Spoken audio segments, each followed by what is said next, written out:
The continental episode 2 की शुरुआत होती है इस सवाल से कि फ्रैंकी और विंस्टन बचपन में कॉर्मैक के लिए क्या काम करते थे जब वो छोटे थे। दोनों ही कॉर्मैक के लिए बहुत कुछ करते थे। कॉर्मैक दोनों की मजबूरी का बहुत ही नाजायज़ फ़ायदा उठाता था। कॉर्मैक के कहने पर दोनों भाइयों ने एक मोलोटोव बम को एक अपार्टमेंट की खिड़की के अंदर फेंका था। जिस कमरे को खाली समझ इन्होंने बम फेंका था वो खाली नहीं था, उसमें कई लोग थे। दोनों भाई को पुलिस पकड़ ले गई थी। मोलोटोव बम फ्रैंकी फेंकने वाला था, मगर विंस्टन फ्रैंकी से बम लेकर खुद फेंक देता है और दोनों पकड़े जाते हैं। फ्रैंकी सारा इल्ज़ाम अपने ऊपर ले लेता है और लंबे समय के लिए जेल चला जाता है। फ्रैंकी विंस्टन के लिए कुर्बानी देता है ताकि विंस्टन अच्छी ज़िंदगी जी सके। आज विंस्टन के सामने उसके भाई की लाश पड़ी है, उसी भाई की लाश जिसने अपनी ज़िंदगी नरक में झोंक दी ताकि उसका भाई विंस्टन एक अच्छी ज़िंदगी जी सके। विंस्टन के साथ खड़े हैं फ्रैंकी के पुराने दोस्त लू और माइल्स। कहानी फिर फ्रैंकी के अतीत में रुख करती है। ये समय था वियतनाम युद्ध का, जब अमेरिकी फ़ौज वियतनाम में कत्लेआम मचा रही थी। येन का पति येन के शरीर में बॉम्ब वाला जैकेट पहना रहा है। येन का पति येन को एक तरह से सज़ा दे रहा है क्योंकि येन अपने पति को कोई औलाद नहीं दे पाई। येन बॉम्ब जैकेट पहनकर अमेरिकी फ़ौज के अड्डे में जाती है और अपना डेटोनेटर दबाती है, मगर बॉम्ब नहीं फटता। येन बार बार डेटोनेटर दबाती है मगर बॉम्ब फिर भी नहीं फटता। शायद किस्मत को कुछ और ही मंजूर था। एक कोने में अकेला बैठा फ्रैंकी येन को देखता है और उसकी आंखों में प्यार की झलक दिखाई देती है।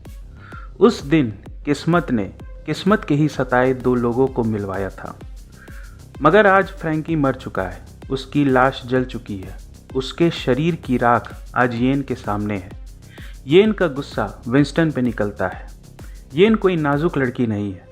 येन के दिल में जितना प्यार है उतना ही उसके तेवर में गुस्सा भी है। अपने दुश्मनों को येन बहुत बेदर्दी से मारती है। उसके सामने अच्छे सूरमा भी नहीं टिक पाते। फ्रैंकी तो मर चुका है मगर उसकी पहेली जिंदा है। जिस कॉइन प्रेस के लिए कॉर्मैक ने फ्रैंकी को मरवाया था वो कॉइन प्रेस कॉर्मैक को वापस नहीं मिला। लू विंस्टन को बताती है कि कॉइन प्रेस गायब है। विंस्टन को यह सुनकर हैरानी नहीं होती। फ्रैंकी को समझना बहुत मुश्किल था।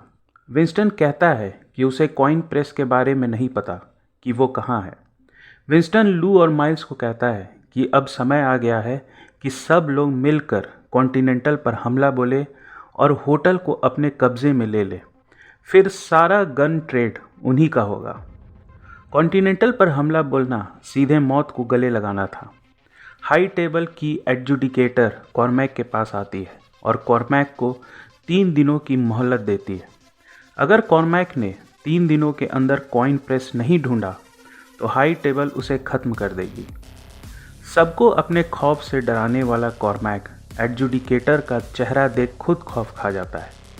विंस्टन और माइल्स प्लान करने लगते हैं कि अगर कॉन्टिनेंटल पर हमला बोलना है तो उन्हें एक फ़ौज की ज़रूरत पड़ेगी। माइल्स अपने पिता के पुराने दोस्त जीन को अपने साथ मिलाता है, जो एक स्नाइपर है और जो कॉन्टिनेंटल को अंदर से जानता है। मगर इस पूरी दुनिया में जो विंस्टन की सबसे ज़्यादा मदद कर सकता है वो है मेज़ी, एक ऐसी औरत जिसके इशारों पे शहर के हज़ारों भिखारी की शक्ल में बैठे असैसिन अपनी जान दे सकते हैं। कॉर्मैक की भी हिम्मत नहीं थी कि वो मेज़ी से उलझ सके। अगर विंस्टन को मेज़ी का साथ मिल जाए तो वो कॉन्टिनेंटल पर हमला बोलकर जीत सकता है। मगर मेज़ी अलग ही किस्म की औरत है। मेज़ी को दौलत की चाहत नहीं। मेज़ी की सेना में केवल वही लोग थे जिनकी ज़िंदगी में कोई उद्देश्य या मकसद नहीं था। वो लोग जिन्हें दुनिया ने अपने नज़रों से दुत्कार दिया था। मेज़ी ने उन्हें मकसद दिया। मेज़ी ने उन्हें अपनी नज़रों में सम्मान दिया। आज ये सब लोग मेज़ी से प्यार करते हैं और मेज़ी के लिए जान दे भी सकते हैं और जान ले भी सकते हैं। अगर विंस्टन को मेज़ी का साथ चाहिए तो विंस्टन को बताना होगा अपनी ज़िंदगी की कहानी। मेजी को वो मकसद चाहिए जिसके लिए लोग विंस्टन के लिए कॉन्टिनेंटल पर हमला कर सके, मगर विंस्टन मेजी को बातों में घुमाने की कोशिश करता है। मेजी विंस्टन की बातें सुनकर उसका साथ देने से मना कर देती है। मेजी को समझ पाना बहुत आसान भी है और बहुत मुश्किल भी। विंस्टन को अंदाज़ा न था कि कॉर्मैक के आदमी उसका पीछा कर रहे हैं, मगर मेजी के लोग बड़े आराम से कॉर्मैक के आदमियों को साफ कर देते हैं। विंस्टन मेजी के अंडरग्राउंड ऑर्गेनाइजेशन की एक झलक देखता है और देखकर दंग रह जाता है। जीन विंस्टन को कॉन्टिनेंटल का नियम बताता है कि कॉन्टिनेंटल में किसी का भी कत्ल करना मना है, मगर जीन ये भी कहता है कि अगर कॉन्टिनेंटल के अंदर किसी आदमी को अपने साथ मिला लिया जाए तो काम बहुत आसान हो जाएगा। विंस्टन जीन की बातें गौर से सुनता है और कॉन्टिनेंटल के टेरेस पे बैठे शैरॉन को देखता है। शैरॉन कॉर्मैक का एक गुलाम ही था जो हैती से भागकर न्यूयॉर्क आया था। शैरॉन के पिता हैती में एक संगीतकार हैं जो वायलिन बजाते हैं, मगर वो नहीं चाहते थे कि हैती की खून खराबे वाले माहौल में शैरॉन रहे। कॉर्मैक शैरॉन को अपने रहम के बोझ तले दबाकर अपना गुलाम बना लेता है, इस वादे पर कि एक दिन वो शैरॉन के पिता को भी न्यूयॉर्क ले आएगा। शैरॉन की अकेली ज़िंदगी में एक दोस्त बनता है जो नया कॉन्टिनेंटल ज्वाइन किया था। शैरॉन का ये दोस्त म्यूज़िक बहुत अच्छा बजाता है और आयरलैंड जाना चाहता है, मगर कॉर्मैक को ये आज़ादी पसंद नहीं। कॉर्मैक को केवल गुलाम चाहिए। अगर कोई कॉर्मैक को छोड़ अपनी मर्ज़ी से कुछ करना चाहता है तो कॉर्मैक उसे बर्दाश्त नहीं करेगा। कॉर्मैक शैरॉन के दोस्त को बहुत ही निर्ममता से मार डालता है। विंस्टन शैरॉन को अगवा कर एक शांत जगह ले आता है और शैरॉन को समझाता है कि कॉर्मैक कोई अच्छा इंसान नहीं, उसे केवल गुलाम चाहिए। वो केवल जिंदगियां बर्बाद करता है। विंस्टन शैरॉन से कहता है कि कॉर्मैक ने उसकी और फ्रैंकी की भी ज़िंदगी बर्बाद की है। बेहतर होगा कि शैरॉन विंस्टन से हाथ मिला ले। शैरॉन अपने उलझन में धीरे धीरे कॉन्टिनेंटल की तरफ बढ़ता है। शैरॉन देखता है अपने सामने अपने दोस्त की लहूलुहान लाश।